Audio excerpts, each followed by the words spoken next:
Please welcome Blue Diamonds and U.S. Founders 2.0, Jonathon. Yesterday, I learned a very important lesson. It was 5, 4, 3, 2, 1. I am so excited to be with you today.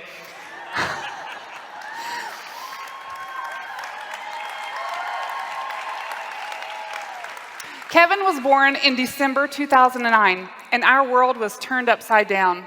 He had many challenges, and I lived in constant fear, carrying him on my chest so I could feel every breath. By May 2010, I was exhausted, physically and emotionally. That's when doTERRA came into our lives. And to be honest, I was beyond skeptical, but I was also desperate. And desperate hearts are willing to try. Our very first miracle came soon after. As he grew stronger, Kevin started defying the odds.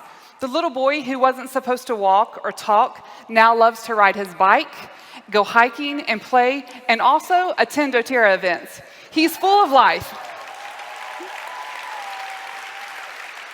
Movement and joy, proof that miracles happen when you combine faith with God's gift from the earth. And through it all, he's had a hero in doTERRA, Dr. Hill. Every time I came home from convention, Kevin was sure Dr. Hill had made all of the new products just for him. He would say with a big smile, "What did Dr. Hill make for me this year?" So when we first started work in doTERRA, I was working full-time in our family's business, putting in long days while Rachel stayed at home with our kids and spent many hours every day doing therapy with Kevin. At first, we had just one simple goal, and that was to keep our son alive and help him thrive. But then something started to happen. Others began to notice changes in Kevin, and they couldn't believe their eyes. They'd ask, "What are you doing that's making Kevin so different?" So we just started sharing what little we knew. We weren't trying to start a business or anything. We were just sharing hope. Soon, more and more people started wanting these oils for themselves. And so that got Rachel to thinking, what if she could actually work from home and bring in a little extra income? Now, we were spending about $125 a month and not making enough to cover that. So we agreed to put out a fleece and pray. If the next month's check doesn't cover the cost of our oils, we will just call it a hobby and stop talking about this work from home business idea. Well, that month her check was $135. Yes. So after that, we were all in. We had zero background in building a network marketing business, but we had Rachel's passion. She couldn't stop sharing how doTERRA had changed our lives and given us hope for our son. And people listened. Before we knew it, we had hit silver. That same month, we attended a regional event in South Carolina, and there we met doTERRA, then CEO David Sterling. I'll never forget that conversation. He looked me in the eye and asked, "So when are you going to quit your job and join your wife full time?" I was like, I've never thought about it. He said, "Well, when you do, you two will go far in doTERRA together." On the 4-hour trip home, we started talking and dreaming. Could we really do this together? Could this become more than just hope for Kevin? Could it become a financial opportunity for our family? That conversation lit a spark. We attended that event in October, and by May, I had quit my job to work full-time together with Rachel. I remember those early years thinking the whole world needs doTERRA. I wanted to shout it from the rooftops. Oils had given us our son back, and I thought everyone would be just as excited as we are. But John would tell me, "Rachel, guard your heart. Everyone will not understand. Don't take it personally when someone doesn't like doTERRA the way we do."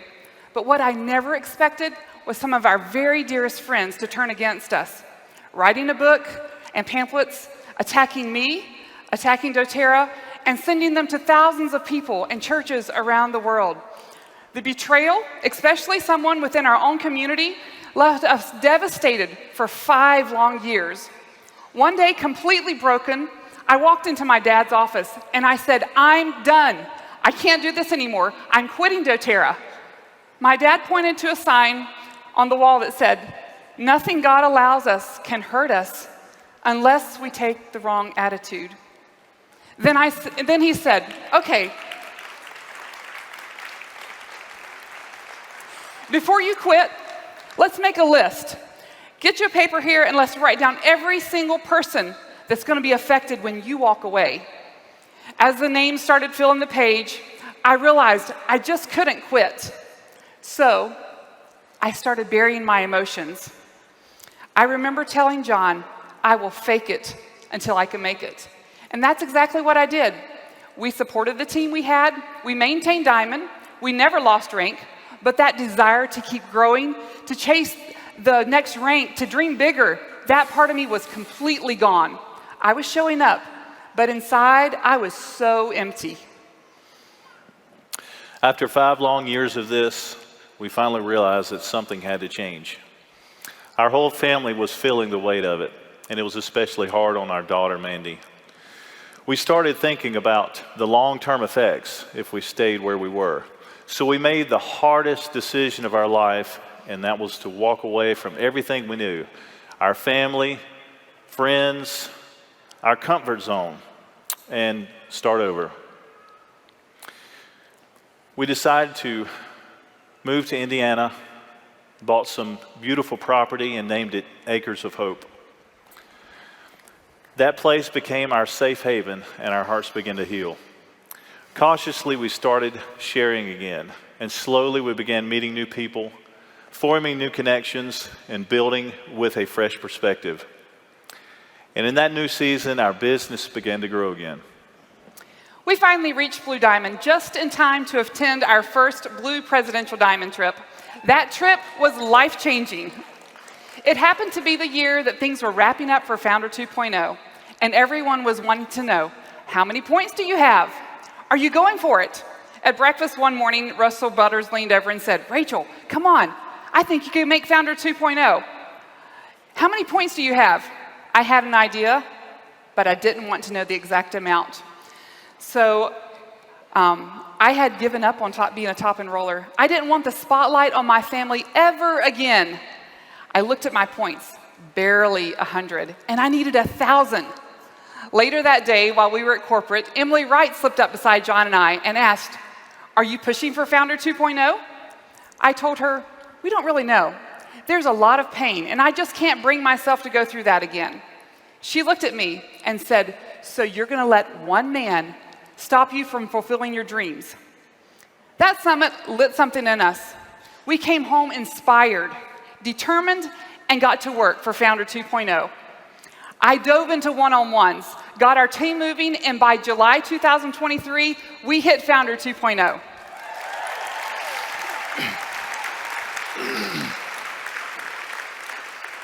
Through all of that, I still needed to work on myself. So, in January 2024, I started my own healing journey. Session after session, all of the emotions that I had buried for years began to rise. I felt them all over again. The pain, the betrayal, the grief I thought I had locked away forever. It was raw, and it was real.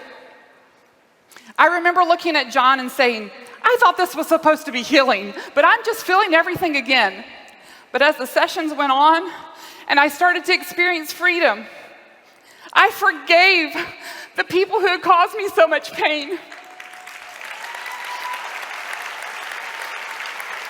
The ones who had stole the precious years of joy.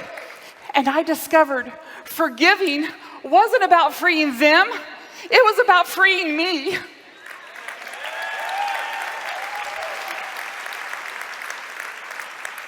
I realized that I had been letting fear and criticism hold me back, but God had called me to something so much higher. There is a whole world out there praying for a miracle, the one that you and I have the ability to share.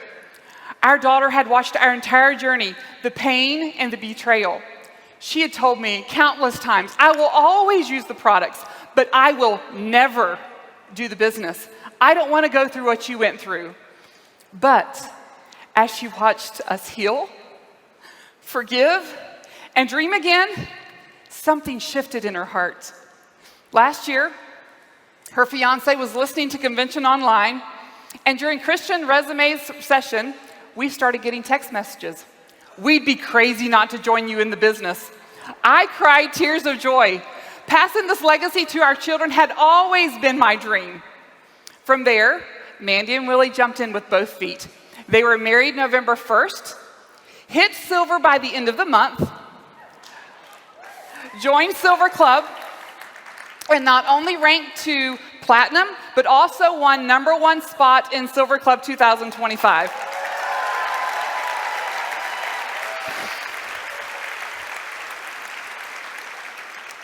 There's a quote by Aristotle that says, "The only way to avoid criticism, say nothing, do nothing, and be nothing."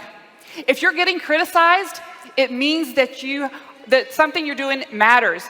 You're making people uncomfortable. You're triggering jealousy because you are moving forward. I've learned to embrace it. Failure, rejection, and criticism are just fuel for the fire. For me, doTERRA isn't just a business. It's a higher calling. I refuse to let fear or the opinions of others hold me back anymore. Now I walk into homes where families are praying for a miracle, and I see children like Kevin, and I can say with confidence, I know what to do. Let me show you. 15 years ago, doctors said no hope. As I look back over the last 15 years, I see now that the very things that were meant to break me actually made me stronger. I have learned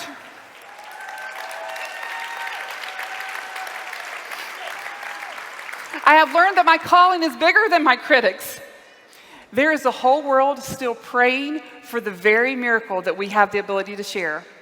When doTERRA came into our lives, I had no idea what was going to happen. The community, the friendships, the business, health and wellness, all of it. But for John and I, it's about the legacy and the family. I get to work my doTERRA business with my daughter, who would be here today, but she just made me a Gigi for the first time.